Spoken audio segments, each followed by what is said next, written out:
नमस्कार दोस्तों, आज मैं अंकिता फिर एक नई वीडियो के साथ। दोस्तों आज हम जानेंगे कि यूनिकॉर्न आखिर सच में हुआ करते थे या फिर ये कोई काल्पनिक जानवर है। यूनिकॉर्न एक पौराणिक और काल्पनिक जानवर है जो आमतौर पर एक घोड़े के समान दिखता है, लेकिन इसके माथे पर एक सींग होता है। यह प्राचीन कथाओं, लोक कथाओं और साहित्य में पाया जाता है। यूनिकॉर्न को अक्सर शुद्धता, सौंदर्य और जादुई शक्तियों का प्रतीक माना जाता है। यूनिकॉर्न का उल्लेख प्राचीन ग्रीक और रोमन साहित्य में मिलता है। ग्रीक इतिहासकारों ने इसे एक वास्तविक जानवर के रूप में वर्णित किया था, हालांकि यह संभवतः किसी अन्य जानवर के गलत वर्णन के कारण हुआ होगा। मध्यकाल में यूनिकॉर्न को ईसाई धर्म में शुद्धता और पवित्रता का प्रतीक माना जाता था। इसे अक्सर बाइबल की कहानियों से जोड़ा जाता था। चीन और भारत जैसे एशियाई देशों में भी यूनिकॉर्न जैसे जानवरों का उल्लेख मिलता है। चीनी संस्कृति में हीलिन नामक एक जानवर है जो यूनिकॉर्न से मिलता-जुलता है और इसे शुभ माना जाता है।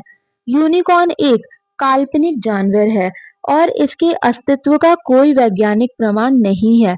यह संभवतः प्राचीन लोगों द्वारा किसी अन्य जानवर जैसे गेंडा के गलत वर्णन या कल्पना का परिणाम है। यूनिकॉर्न को अक्सर जादुई शक्तियों और सौंदर्य का प्रतीक माना जाता है।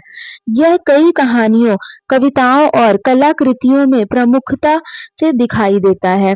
आज भी यूनिकॉर्न बच्चों की कहानियों, फिल्मों और टीवी शो में लोकप्रिय है। यूनिकॉर्न एक काल्पनिक जानवर है जो मनुष्य की कल्पना और सांस्कृतिक विरासत का हिस्सा है, लेकिन इसका वास्तविक अस्तित्व नहीं है।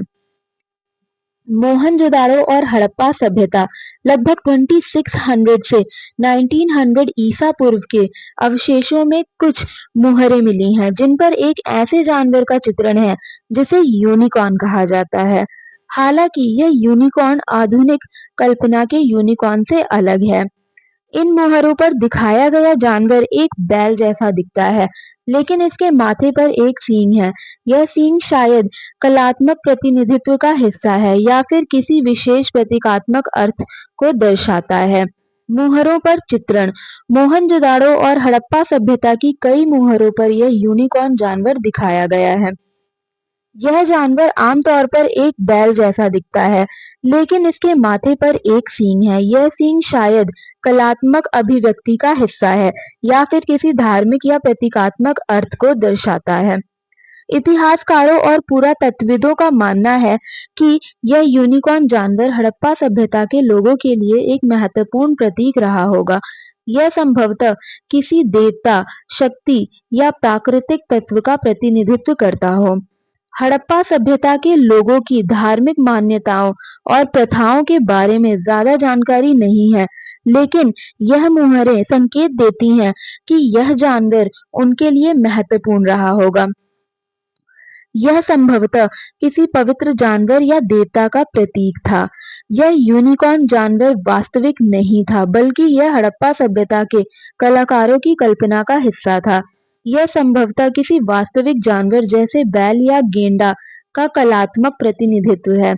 इस जानवर का माथे पर एक सींग होना शायद किसी विशेष प्रतीकात्मक अर्थ को दर्शाता है, जो हड़प्पा सभ्यता के लोगों के लिए महत्वपूर्ण था।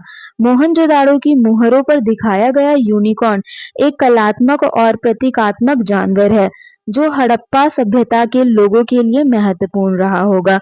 यह